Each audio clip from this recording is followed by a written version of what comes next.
Société, droit et liberté avec Frédéric Bérard à C'est jamais pareil. Trêve de présentation. Bonjour Frédéric Bérard. Bonjour Frédéric Tremblay. On va parler de la loi qui vise à lutter contre la maltraitance envers les aînés. Il y avait un article intéressant dans Le Devoir d'hier.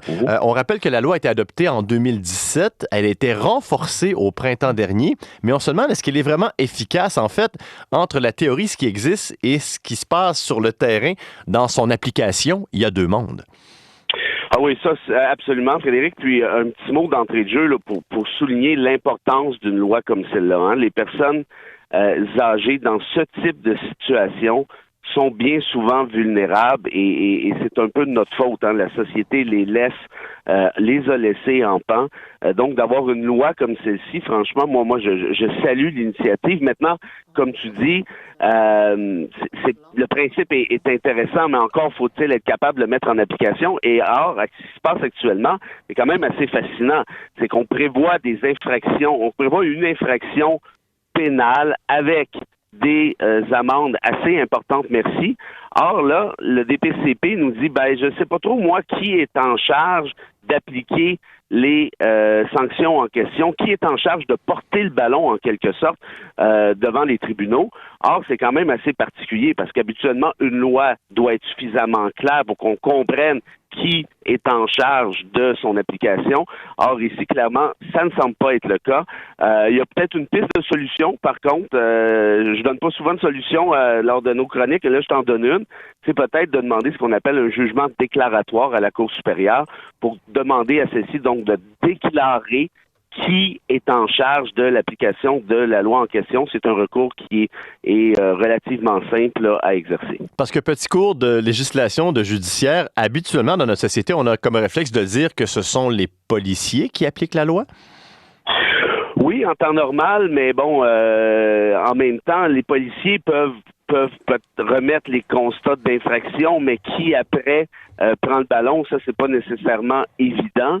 Dans ce cas-ci, on peut penser aussi, pas nécessairement dans ce cas-ci, mais dans d'autres cas, on pense que ça peut être la DPJ, hein, dans certains cas particuliers qu'on connaît bien. Parfois, il peut y avoir une espèce de travail combiné entre un et l'autre.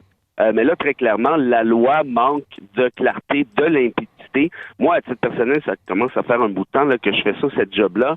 Je n'ai jamais entendu parler d'une loi qui fait en sorte que les principaux protagonistes là, se regardent un et l'autre en disant je ne sais pas qui devrait faire quoi ici. C'est quand même assez spécial. Donc, très clairement, le législateur québécois a fait ses devoirs, mais il a fait ses devoirs jusqu'à jusqu'à 82%, le dernier 18%, qui est peut-être le plus important, ou à peu près, il a décidé de le laisser tomber, et c'est franchement dommage. J'ose croire que l'article du devoir fera réagir le législateur, qui émettra les directives nécessaires pour qu'on puisse passer à autre chose et rapidement, pour le bien-être, évidemment, de nos aînés. Parce qu'il y a un danger, parce que si une loi ne fonctionne pas, rapidement, les personnes vont se dire, mais pourquoi donc je dénoncerais, pourquoi j'irais entreprendre des démarches si ça aboutit pas? Et je crois qu'il y a un problème de crédibilité, donc il y a une fenêtre de temps qu'on doit profiter là, depuis l'instauration de la loi. Oui, très clairement. Ceci dit, on est en matière pénale, hein, on n'est pas en matière civile. En matière civile, les gens souvent sont découragés en disant ça va me coûter une fortune d'avocat, ça va être long, ça va être complexe.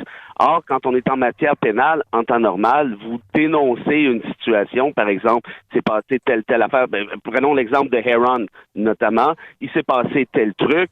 En temps normal, les autorités enquêtent et par la suite, s'il y a lieu, déposent les accusations pertinente. En d'autres termes, la personne, elle est la victime fait sa dénonciation et par la suite, les autorités poursuivent le bout du chemin qu'il reste.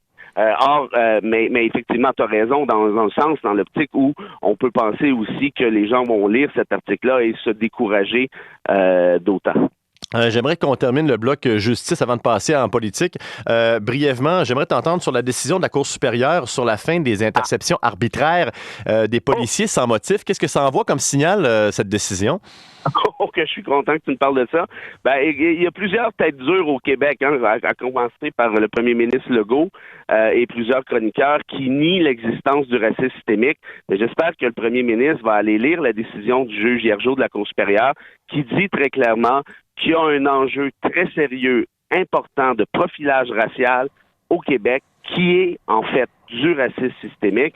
Et le juge Hiergeau, comme solution, dit là, les arrestations arbitraires, c'est-à-dire sans raison, c'est fini, ça viole la Charte des droits. Et ce faisant, le juge Hiergeau, donc, va à l'encontre d'une décision de la Cour suprême qui a été rendue au début des années 90, la décision Lamoureux. Donc, très possiblement, pour pas dire clairement, il y aura appel de la décision de la Cour supérieure et au final, la Cour suprême aura à évaluer si elle revisite, passe-moi l'expression, sa décision dans Lamoureux, si elle la renverse ou si elle la maintient. Mais dans tous les cas, ça prenait de l'audace et du courage. Le juge Hiergeau en a fait preuve et puis franchement, merci parce que si vous posez la question à n'importe qui est membre de la communauté noire à Montréal, la communauté arabe, la communauté autochtone, ils vont vous dire exactement la même chose puis c'est détaillé dans les études du rapport Rien, dans les études de la Commission des droits de la personne et même le SPVM a déjà fait un aveu là-dessus en disant nos membres, c'est-à-dire les policiers, pratique le profilage racial. Donc, de ce fait-là, si les principaux concernés font l'aveu, je pense que François Legault pourrait en prendre acte et passer par la suite à autre chose. On va terminer en parlant de politique parce que le Parti conservateur du Québec et son chef Éric Duhem vont se réunir samedi pour faire le bilan de la dernière campagne et parler du futur de la formation. Et là, il y a des témoignages anonymes qui parlent de dissidence au sein des troupes conservatrices. Est-ce qu'on est surpris? Pas tellement, parce que on se souvient qu'avant la pandémie, le Parti conservateur d'Adrien Pouliot avait, en 2018, je ne me trompe pas, avait obtenu 1% du vote, ou à peu près, ni plus ni moins. Or, avec Éric Duhem, on est passé à 13%. Évidemment, Duhem, c'est un grand communicateur, c'est un gars habile, mais reste qu'il y a une portion appréciable de ses membres, dans un premier temps, mais aussi de son électorat, qui font partie à divers degrés, on s'entend, de ce qu'on pourrait appeler la sphère complotiste. Or, là maintenant, ces gens-là réalisent que Duhem, c'est peut-être un peu servi d'eux comme tel. On l'invite à des podcasts de complotistes, il ne veut plus y aller. Le discours qu'il tient sur les mesures sanitaires qu'il tenait sur les mesures sanitaires n'existe à peu près plus. Eh bien là, évidemment, ces gens-là sont fâchés. Or, dans l'entourage de Duhem, on dit très clairement la chose suivante, qu'il s'en aille, puis on renouvellera la base de membres, on renouvellera l'électorat. Et tu sais quoi, moi, à mon avis, je pense qu'il va être capable de le faire.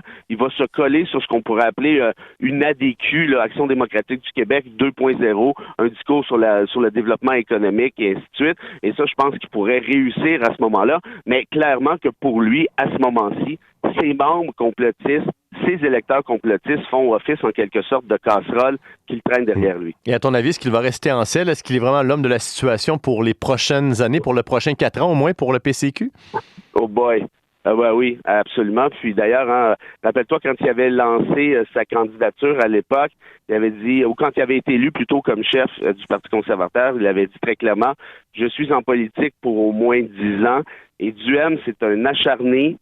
C'est une tête dure, c'est un petit snoro aussi en même temps qui est super habile. Je ne serais pas surpris, moi, de le voir faire des gains très substantiels à l'élection de 2026. Est-ce qu'il pourrait le réussir? Il a mentionné qu'il aimerait peut-être débaucher, marauder des députés caquistes qui sont insatisfaits dans les prochaines semaines, les prochains mois. Est-ce que ce serait possible, à ton avis? Avoir une Claire Sanson 2.0, par exemple. Oui, je connais. D'ailleurs, Claire Sanson, j'ai appris ça, elle avait quitté la CAQ parce qu'elle souhaitait avoir le ministère de la Culture. Ça aurait été quand même assez particulier.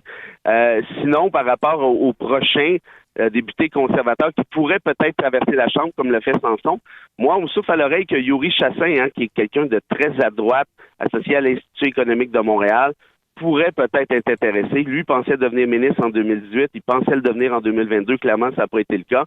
Ce serait un candidat rêvé pour Duhem, et ce serait peut-être une bonne affaire aussi pour Chassin lui-même, parce qu'il obtiendrait de ce fait-là toute la visibilité du Parti conservateur en Chambre par définition. Frédéric Bérard, toujours un plaisir. On se reparle la semaine prochaine? Très réciproque, avec plaisir. Bye-bye.